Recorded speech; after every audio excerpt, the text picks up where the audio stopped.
Welcome to History Nuts. I'm Russ Carson Jr., the founder of Family Tree Nuts. At Family Tree Nuts, we build family trees for people, and we produce videos at historic locations and videos that help to honor your ancestors. I'm Jameson Cable, founder of the Kentucky History Podcast, where we talk about anything Kentucky history, events, people. If it has to do with Kentucky, we're going to discuss it. And we've teamed up together to bring you History Nuts. History Nuts is a live show where we talk about, you guessed it, history. Right. History seems to be less and less to people today, but we are trying to do everything we can to keep it alive. Absolutely. History is a passion of ours for sure, but it connects to you. Russ, tell us about the best part of the show. You can join in. You can comment and ask questions live. We've got a great topic today, and we know you're going to enjoy this episode of History Nuts.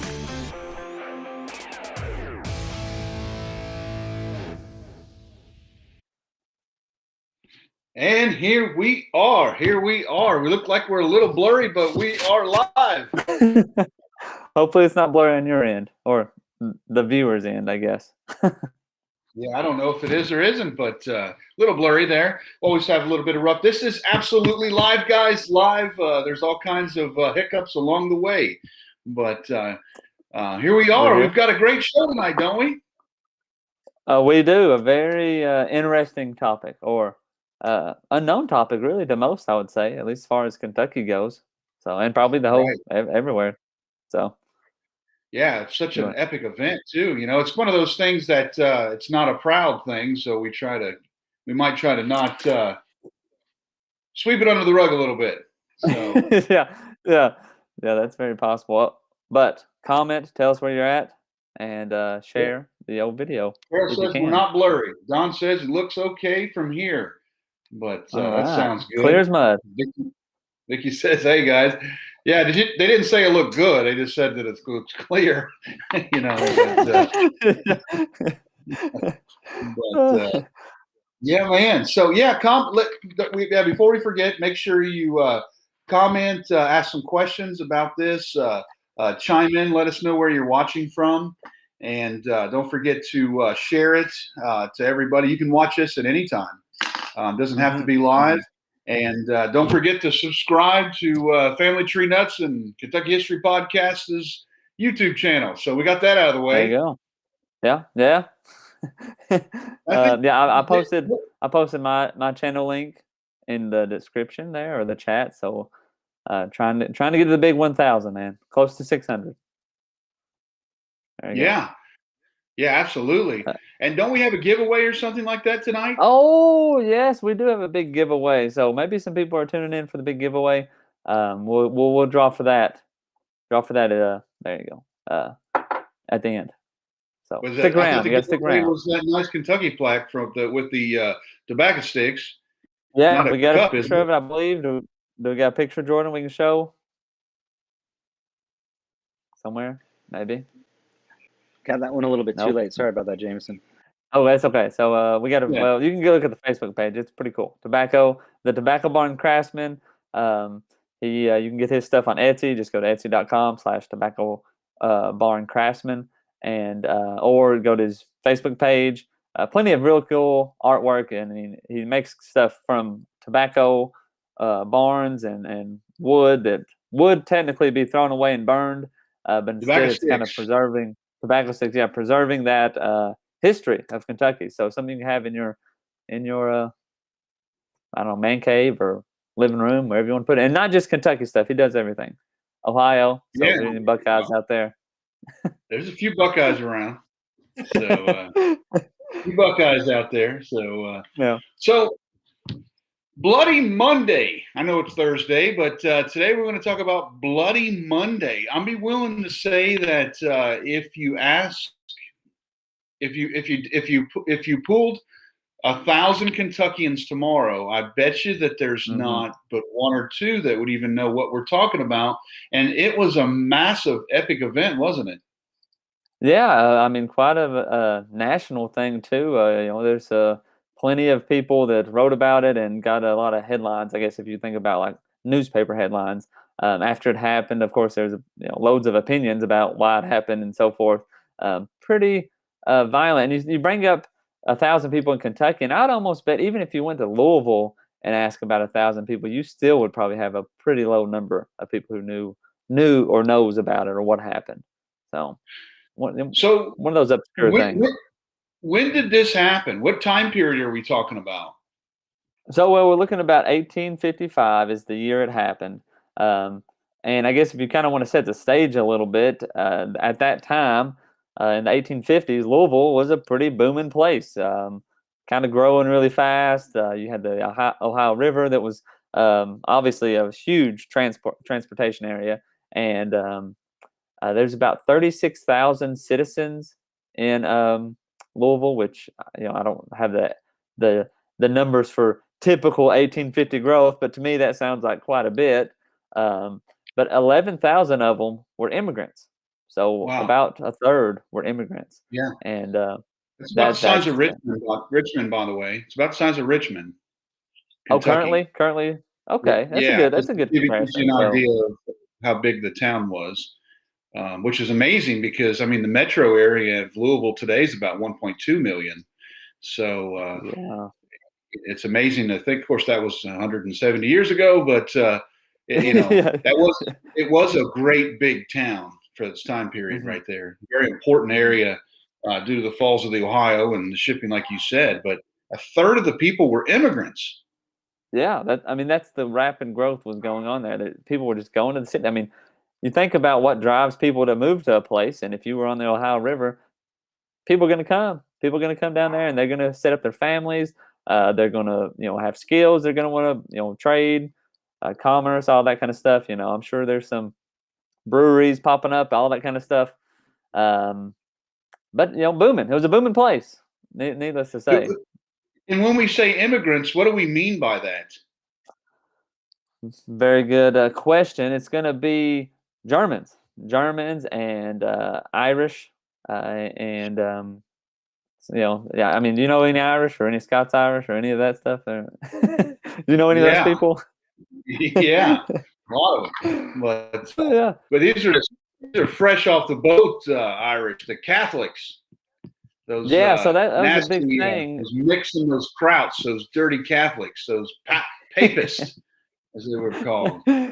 Yeah, so you had a lot of Germans and Irish that were pouring into the city. That's the majority of what these immigrants were, and they were Catholics, or some of the Germans were Lutherans. And however, that was kind of that's kind of where things get started, because Louisville at the time was predominantly white, of course, but they were predominantly Protestant. And I don't know, you know any history about Protestants and Catholics over the past 100, 200 years, 300 years? Yeah, a whole lot of that for sure. The Wasps, you know what a wasp is?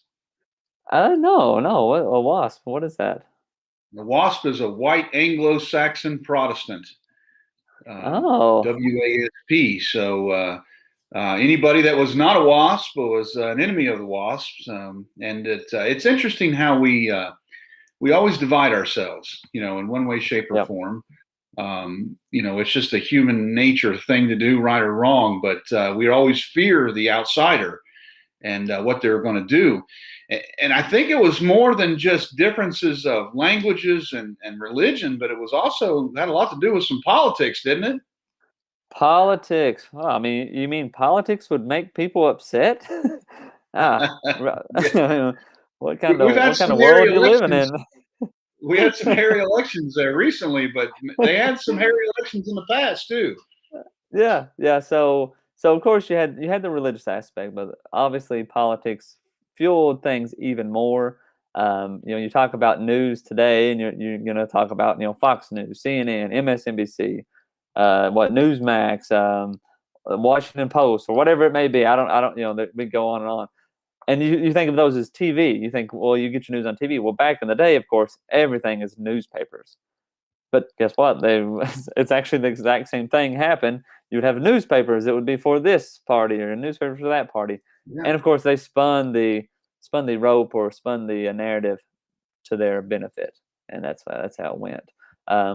But you think of we live in a politics. world of shock news, don't we? Like today, it's always it's. Let me tell you, I haven't watched any news hardly at all since the election, and in the last couple of years, I haven't watched a whole lot of the news. And I am a very much happier guy that I'm not. I don't have my head in the sand, but I'm not stressed out like a lot of my family members are. I saw a funny meme the other day. It's this guy was laying in the bed, and they asked him what his problem was, and he said he'd just been watching the news, So that's true. Turn off the news and watch some history videos from us. Exactly.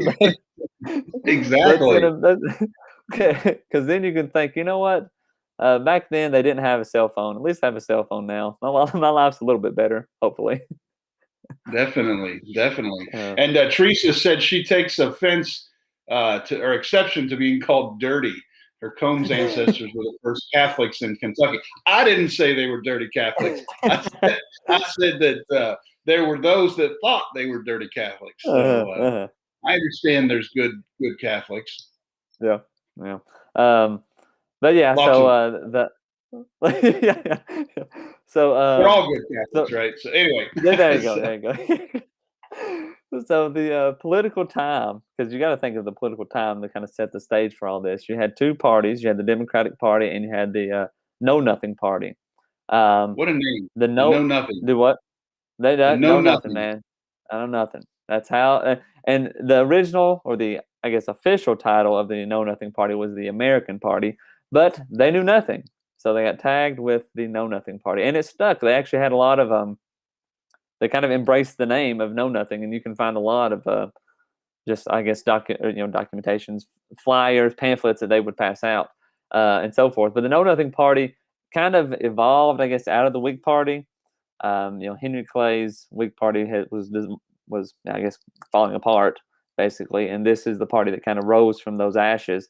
Not to say they really embodied the Whig Party to 100% or anything like that. I'm not the expert on that either, but that's kind of how it got started. But the Know Nothing Party was very American, and I say Native American as in white European, Anglo-Saxon American party. If the people who had been there for years, since colonial time. And I wanted to bring that up too. I wanted to bring that up. You said it evolved out of Henry Clay, his party. The Whigs. Now, Henry Clay was a emancipationist. Yeah. So here is who is which at the time was a very liberal way of thinking. It wasn't a conservative way of thinking. It was quite the liberal way of thinking. So that party evolves into the people that are against immigrants and against things that basically are conservative at that point. Yeah.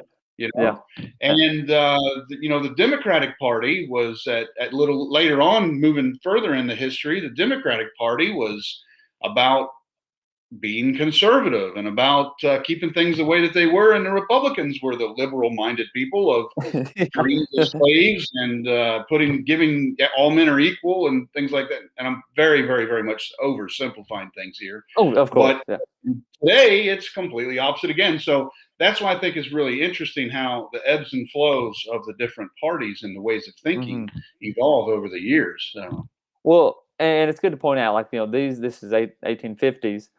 And it goes like you were saying, the change of party philosophy does not reflect, it's foolish to even say like the Republican Party or the Democratic Party at today's point 10 years ago would probably is different from what it is today, and 20 years, 15. So by far 100, if we're talking about 150 years, it's not even really comparable what they were standing for or anything like that. It's different. I mean, like we said, judging history in today's eyes is kind of crazy sometimes, but anyway, the Know Nothing Party, they were super anti-immigrants, and they posted a bunch of like just xenophobic kind of things. These immigrants are the kind of the problem that you're seeing, and in Louisville, that was kind of the same message that was being kind of pushed out. These immigrants are causing the problems of the city. Something needs to be done about it. the Know Nothing Party had a huge stronghold in the Ohio Valley, and Louisville being kind of, I guess, the center. You can, obviously, Cincinnati's in that as well, but they had a huge hold in the Ohio Valley, and that was the push. They started winning elections. There were some newspapers at the time, like we said, and there was 2 newspapers, and one of them was the Louisville Courier, which was ran by Walter N. Haldeman, and the Louisville Journal, which was ran by George Prentice, which we actually talked about old George back when we were talking about Sue Mundy. Yeah, so, last week. Yeah. So those were the 2 kind of big newspapers at the time. George Prentice's Louisville Journal was one of the biggest circulated papers in the nation. He was a super intelligent dude, but he also pushed the narrative. He also wrote Henry Clay's biography. He's the one who wrote Henry Clay's biography in the 1830s. But then he turned around and started the paper. He was a big-time Whig candidate or Whig publisher or pusher or supporter. Got big-time involved in politics that way. But eventually, after the Whig Party kind of went away, he kind of jumped on the Know Nothing Party bandwagon, I guess, if you want to call it that. And they just some more kind of, I guess, facts about him. He was a unionist. He wanted to preserve the union, which is, like you were saying, it really crazy how it goes back and forth. Like he was, publishing all this kind of xenophobic kind of stuff about the immigrants, but yet he was all about preserving the union. And his sons were on the Confederate. They fought for the Confederate. So I mean, completely. Wow. Completely kind of a unique situation for himself and that. But anyway, and it's a complicated time. Things were heated anyway, by this. I mean, we were, they had barely kept the, kept out of a civil war for about 15 years at this point, when this was going on. It was, people were very loyal to their local areas and things like that. So a bunch of immigrants coming in there, what they were doing, especially the Irish, the big story part of this is the Germans, but the Irish have got a reputation.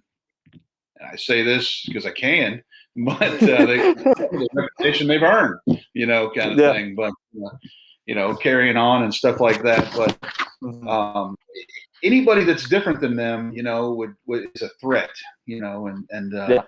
that's. It's just the way it is, that we think about today, about immigrants and things coming in. So it becomes a threat to the way things are supposed to be. But like you said, they started getting power because now they're a third of the population, and the way you do the precincts, draw the lines up and stuff like that, you can start getting some of these people elected. And that really was changing the demographics of what was going on in government at that point. So, and you bring that up at the time, before, like a few years before, John Speed was a Catholic, and he was the current mayor of Louisville. But whenever the re-election came up, and this was before the riots and so forth, he actually dropped out of the mayor's race because he thought it was going to be too corrupt, and so he went ahead and dropped out. And so therefore, the Know Nothing candidate basically wins with no problem. His name was John Barbie, and I think back in this thing, they weren't mayors; they were aldermen, I think. And like you had the aldermen's council, and like the head alderman was the mayor. But for our terms today, he was the mayor, basically. So that was in like the early spring. John Barbie, the Know Nothing candidate, becomes the mayor. A little bit later, some more offices are won by Know Nothing Party candidates, and pretty much the Know Nothing Party kind of takes over Louisville, and a lot of this stuff. The Louisville Journal is pushing out all this kind of narrative and all that, so that's kind of increasing that as well. The actual Holden, who is the Louisville Courier writer, he actually switched over and started supporting Democrats because the stuff was getting so kind of, I guess, tense, to say at the least, I guess. The media was keeping everybody riled up. keeping everybody riled up and divided. They're the ones creating that. I've never seen that before any time in history. Have you? Nah, I wouldn't believe it if I saw it, actually. Right. I got to, the media now more than ever, right? I mean, you can tell. Yeah. You can tell what people are going to think on an issue by asking them which news source they watch.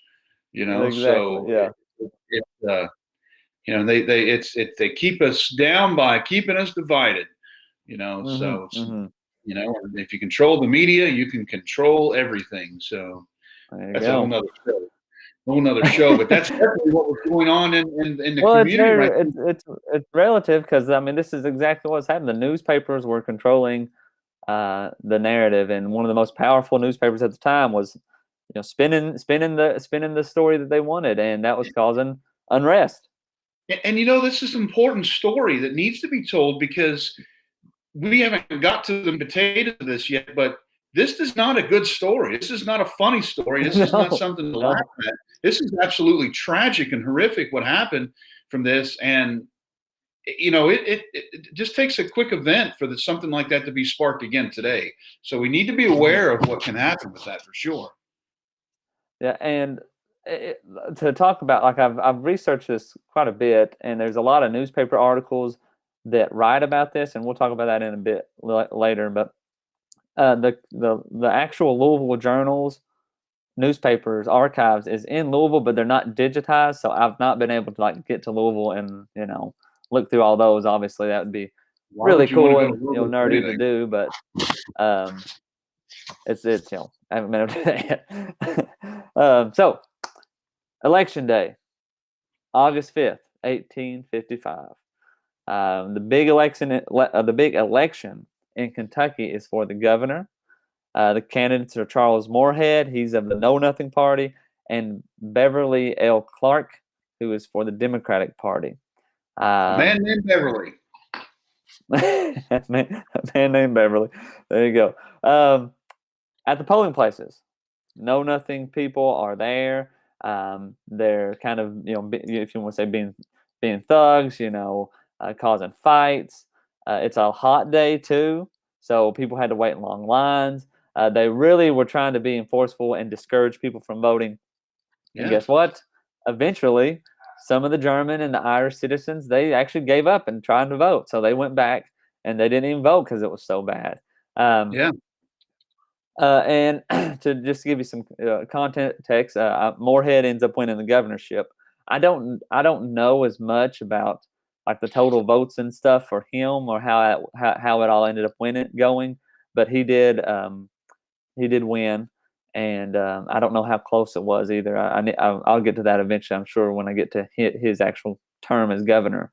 But that was the thing. It was very we talked about Abraham Lincoln once, about him fighting off thugs in the at the ballots or during the voting process, and he actually was very close to joining the Know Nothing Party. But we'll talk about that here in a minute too, if you remind me to bring it back up. But anyway, this is the moment we're waiting for. You. Go ahead. Getting out of your car and going to go vote, and there's some great big biker dudes sitting out there, trying to make sure which way you're going to vote when you go inside there, as to whether or not they're going to knock your head in. So, but isn't that wild to think that that's what happened? I mean, that goes on in third nation or third world countries these days too, to this day. But that was a thing here, and also the booze, kind of thing. We'll give you some booze if you vote a certain way, So which way you vote? Which way you voting? Down this alley or through this street here? Which way you voting is going to tell you which way to go. So, but yeah, so that was a big issue. That was in your face, I guess, voter suppression, if you want to call it that. But things take a horrible turn for the worse. The violence starts, and now the thing is, no one knows. At this day, obviously somebody knew at the time, but no one knows what started the violence, or at least no one has any record of it. No one can say this happened or that. But the violence started, and it started first in the German populated area. If you are familiar with Louisville, we're looking at the eastern part, and if you're even more familiar, there's an area called Butchertown. Yeah. They recently built a soccer stadium for Louisville City, the soccer club. If you follow that, and that's in Butchertown. So on the eastern side, if you're going in Louisville, you're going to get to Butchertown before you get to downtown. That's where the German population primarily lived, and that's where the mob went first. And they went there. They started fighting people in the streets. They destroyed shops. They burnt businesses. Started fires. Obviously, burning businesses, but burnt homes. They got to a point to where they were just about to burn down St. Martin's Church, which was a newly built Catholic church. And you think it got to that point, they were about to burn down the church and everything else. And the mayor actually was able to stop the Mayor Barbie, who was a know-nothing candidate, was able to stop the mob from doing that. That's Can you imagine that's what this? all began. I mean, you're saying this just you're saying it and passing, but Yeah. really think about that. I mean, what kind of fear, what kind of anger do you have to go and start smashing up and beating up the area of your fellow man? Somebody Your that neighbor, yeah, right. I mean, to go, you've got to be driven by tremendous fear of what was going to happen if these people continued to grow and were allowed to prosper. I mean, that had to be some serious propaganda that was being put out in those newspapers to keep people that riled up about those people. Because you and I know that if they would have actually talked to these people and one-on-one and met the families, that wouldn't have happened. But I mean, they were destroying, they were kicking and the place down, beating people up in the streets, and then weapons get drawn. Yeah. Jordan, I think, has a few pictures of the. These were pictures of the violence, I guess, that occurred. They were in the Courier Journal, and I know they're kind of hard to see, but these are just some pictures of what was kind of going on. And these, of course, are artists.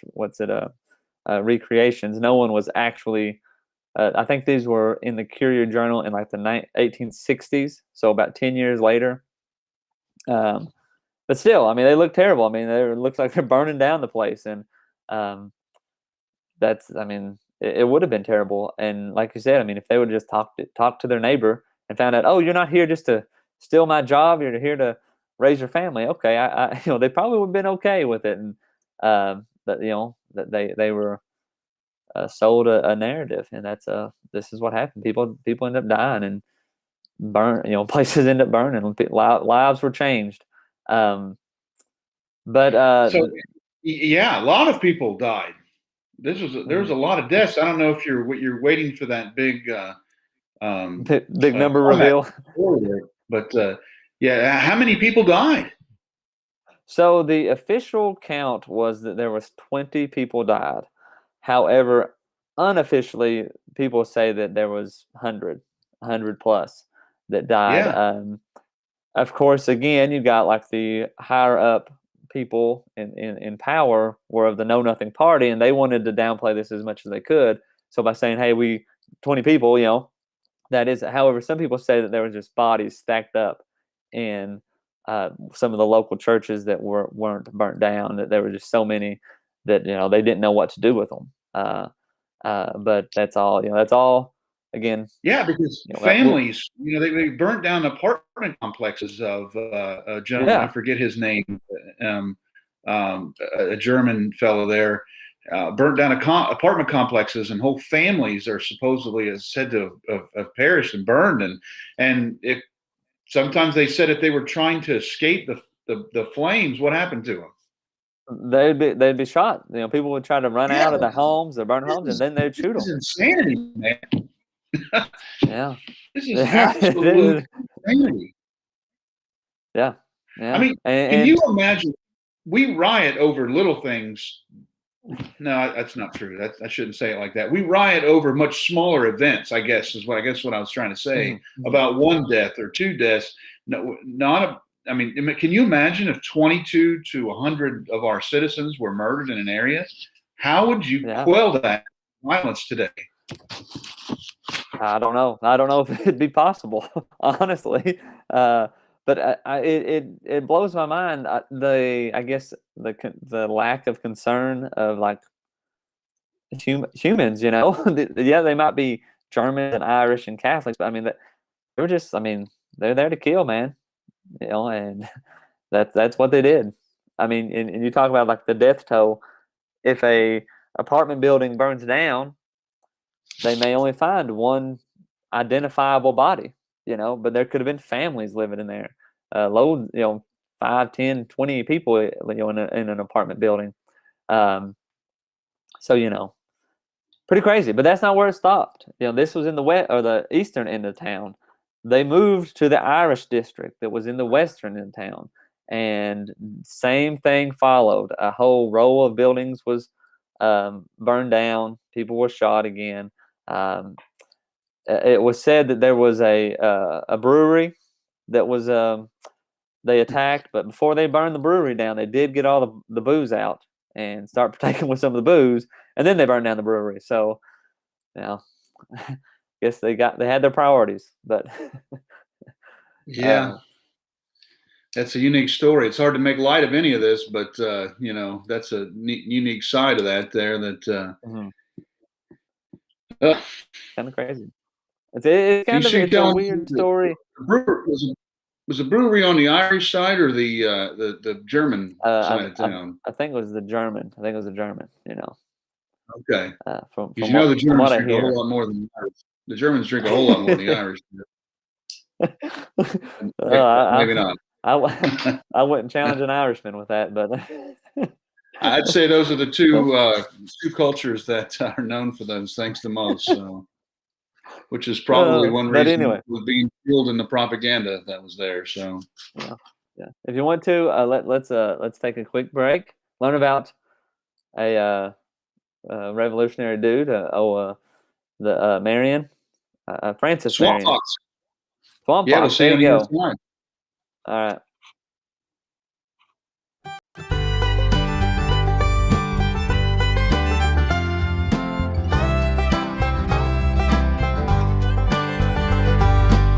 Francis Marion was born in 1732 in Berkeley County, South Carolina. During his youth, he had little education. He was semi-literate, so he could kind of read. At 15, he went to sea and experienced a shipwreck on his first voyage. Upon his return to land, he worked on the farm. In 1761, he fought in the French and Indian War against the Cherokee as a lieutenant of the militia. During this time, he learned about guerrilla warfare. After the war, he again returned to farming. He farmed leased land at first, and eventually his own plantation, Pond Bluff, in Eutaw Springs, South Carolina. He was elected to the provincial legislature of South Carolina in 1775. At the start of the Revolutionary War, Marion was captain of 2 infantry regiments in South Carolina. Marion led his troops in capturing forts around Charleston Harbor. He helped defend Charleston while the English tried to take it. He was promoted to major in February of 1776 and then to lieutenant colonel. In 1779, he led attacks on Savannah but was unsuccessful. The following year, the British took Charleston, leaving Marion without an organized force to fight with. And then enters the Swamp Fox.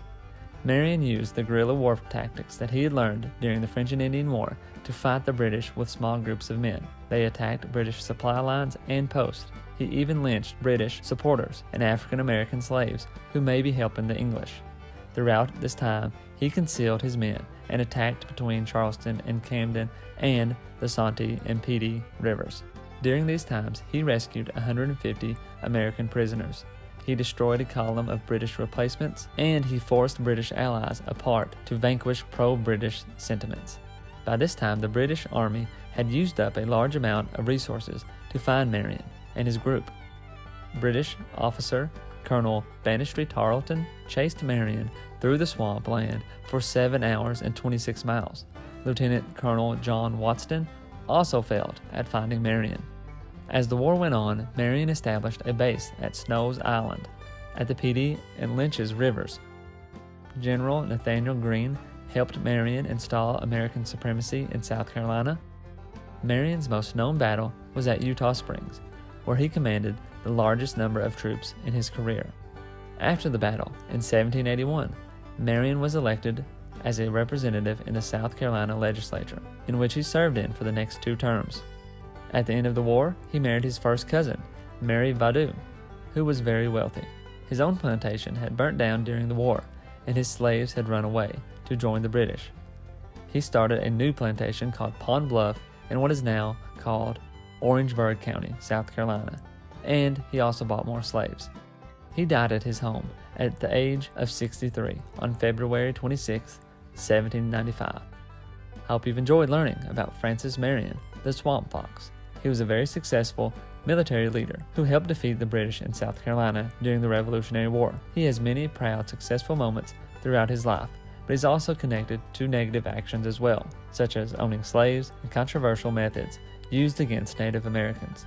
You're probably wondering about his connection to Kentucky, because I don't know of him ever being in Kentucky. But many places are named after him.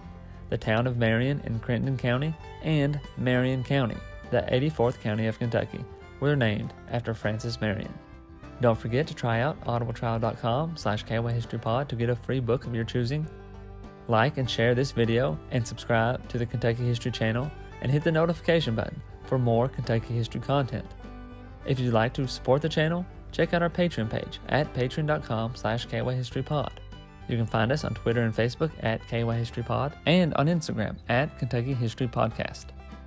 And don't forget to check out the Kentucky History Podcast on many podcast platforms for more in-depth history of Kentucky. Thanks for watching, and we'll see you next time.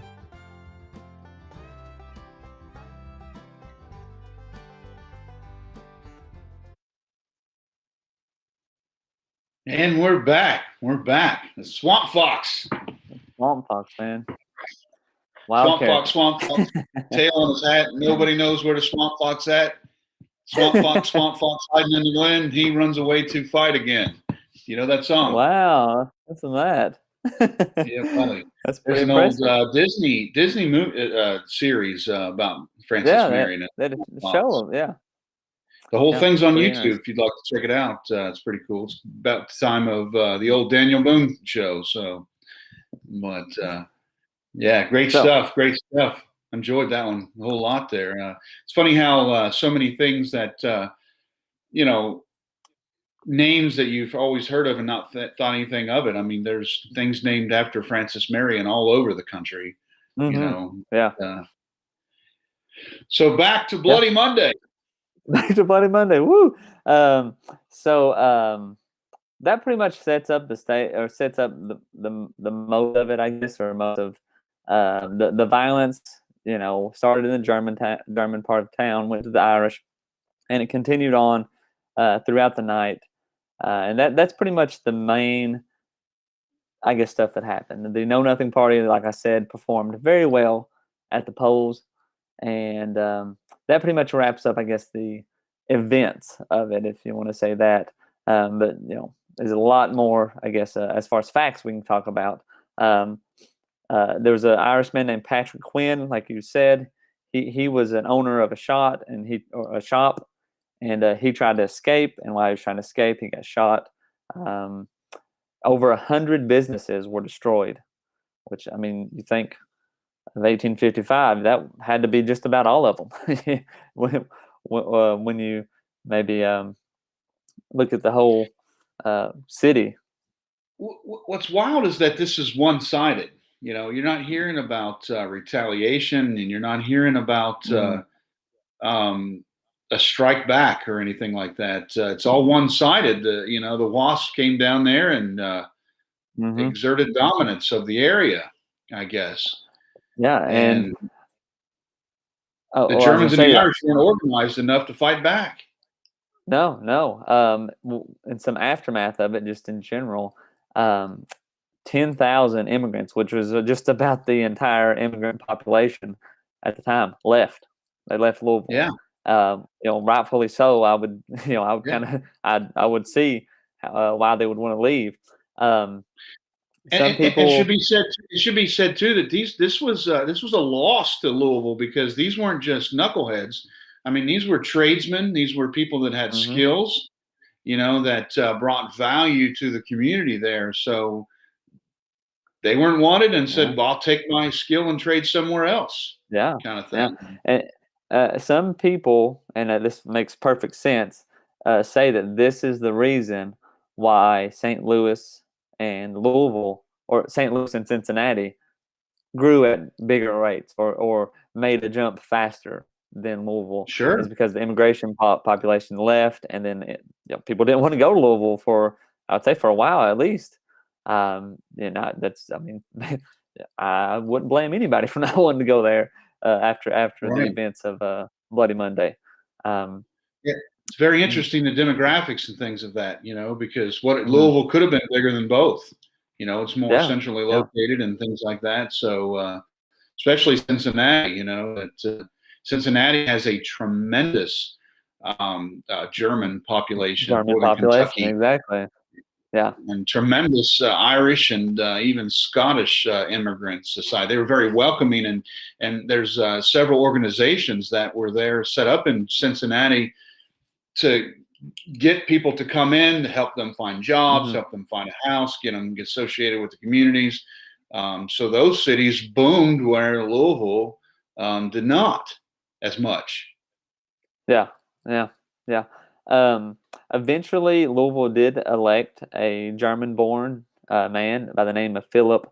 I think it's Tompert in 1865. So, I mean, right at the end of the Civil War, they did elect a German-born man. I guess trying to you know increase, I guess, morale, or invite people in to say, hey, we've moved on. Hopefully, um, many of the local businesses that closed were closed due to the migration of immigrants out of the city. Because, well, you think of a third of your population leaves, a lot of just normal businesses, the other businesses closed because they didn't have no business to or people to sell to.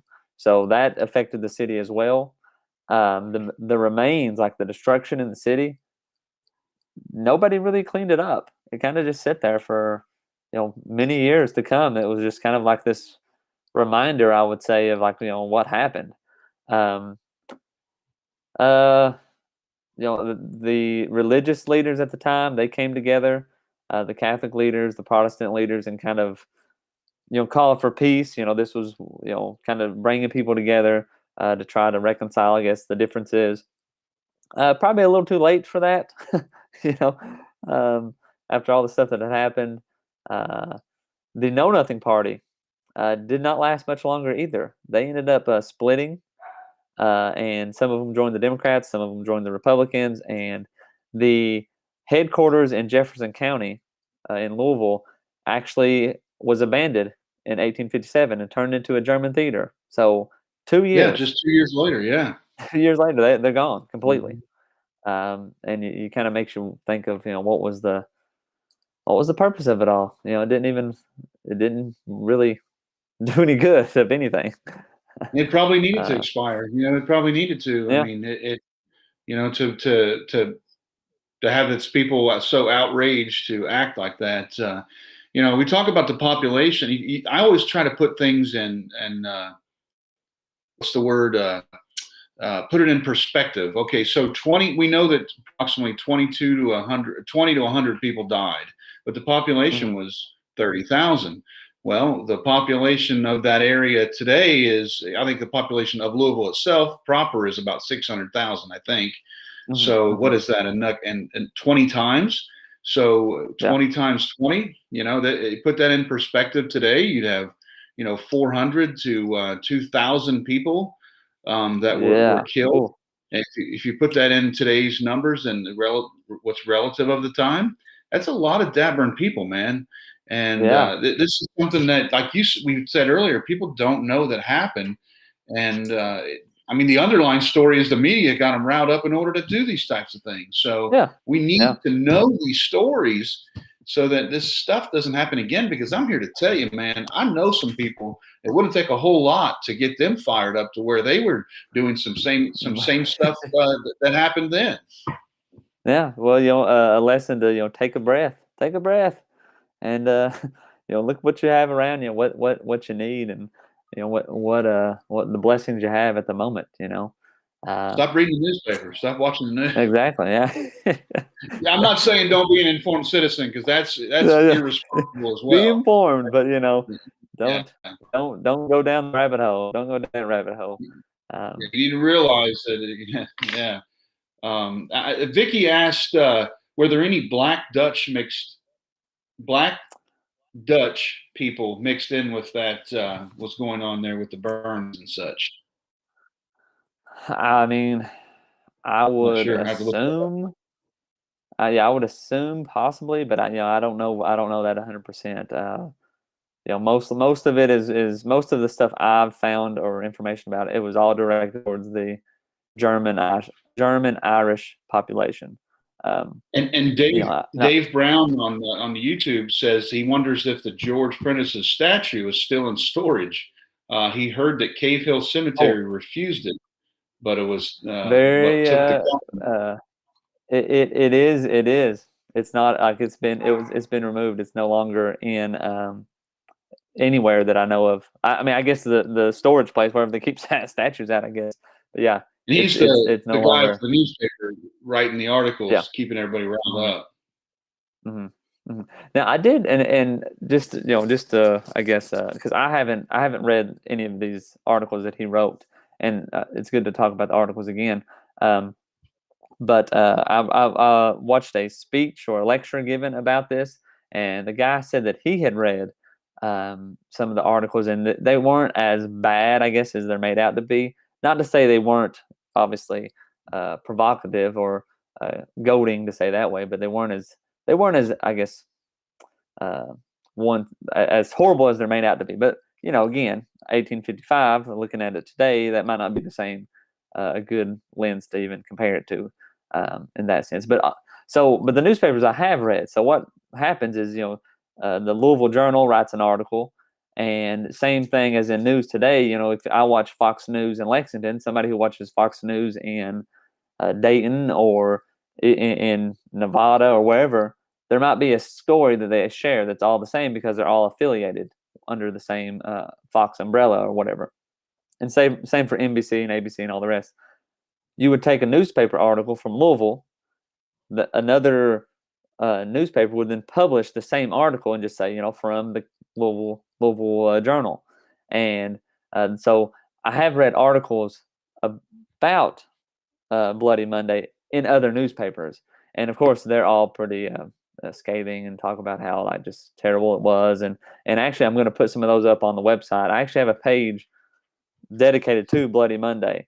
And I'm going to put some of those articles up there so people can, read those and kind of see how crazy it was, man. And probably gonna make some videos too about it more and all that. So you can go to KentuckyHistory.co and you'll find Bloody Louisville, or just some information. Podcast is on there too that we talked about it.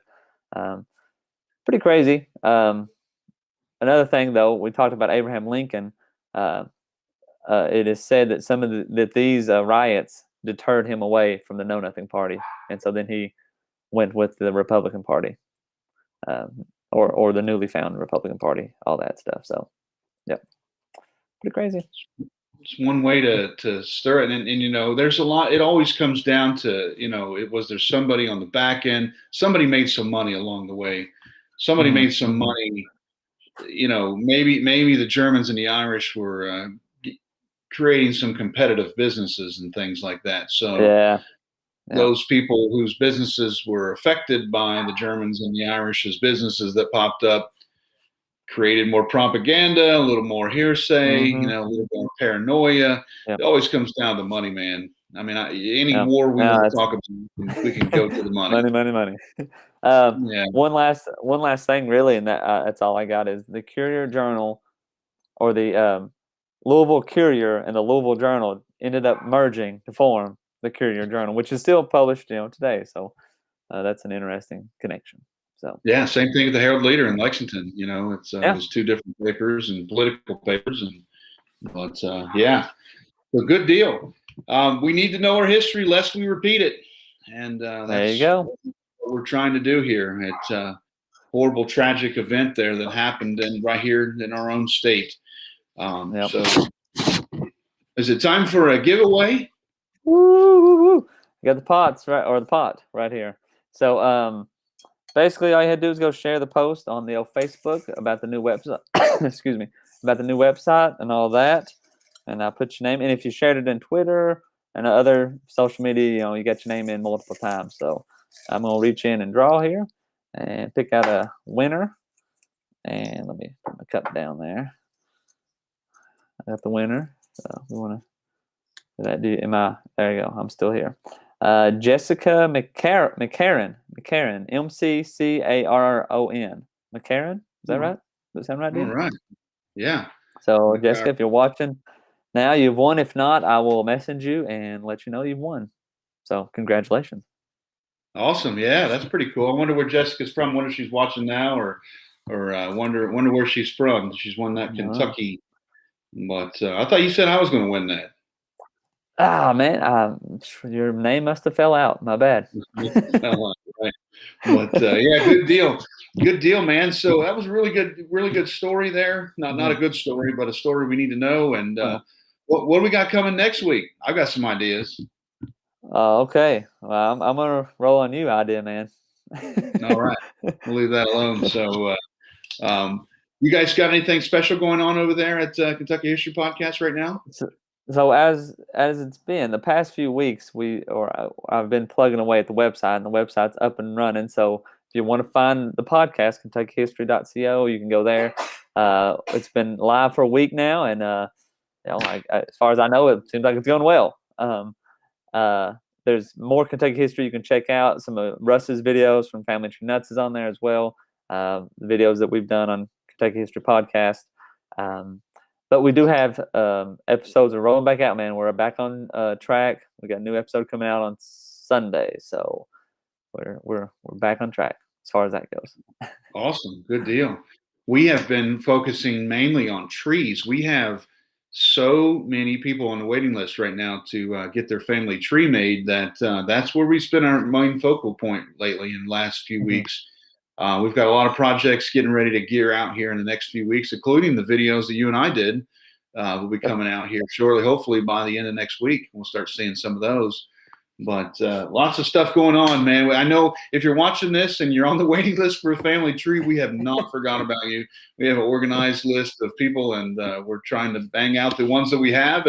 But it's funny that one of the things, we can't get rid of our clients. You know what I'm saying? Like that good, man. Well, I mean, they want to do more. They want to do another package. They want to do their spouses. They want to do, kind of thing like that. So, we're doing such a good job there, but we can't get rid of, can't move on to our people on the waiting list as fast. So, but more business is good business, man. Especially when we're doing this, man, we just, we try not to be in a hurry, and we try to honor each person, because if you go in a hurry and you skip somebody in history, we feel like we've done a disservice to that person. So it's spiritual to us. But all righty, man. Anything else you want to say before we head out of here? That's it, I guess. Like the Facebook page and the YouTube channel, and that's about it, man. More to come. Man. More to come. Subscribe to it, and we'll see you next week. We got some big ideas. I'm not even going to announce those right now of what we got for shows coming up next week. So I'll get out of here, guys. And hey, remember, Family Tree Nuts. Let our nuts find the nuts in your family tree. At Family Tree Nuts, we make professional, historic videos all over the country, and currently have videos in 25 states and even a few international.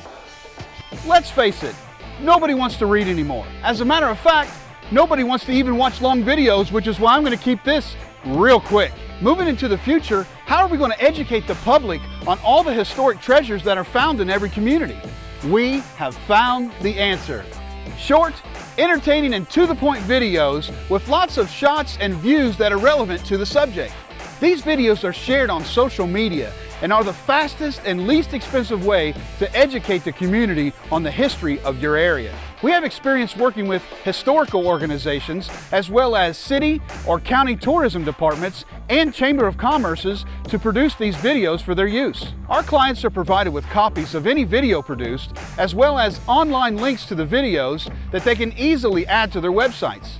Let us document and produce videos of just a few or all the historic sites in your area. You will find our rates extremely affordable and well below the industry standard for media production. We are passionate about preserving and documenting as many historical sites as we can, and we would love to work with you.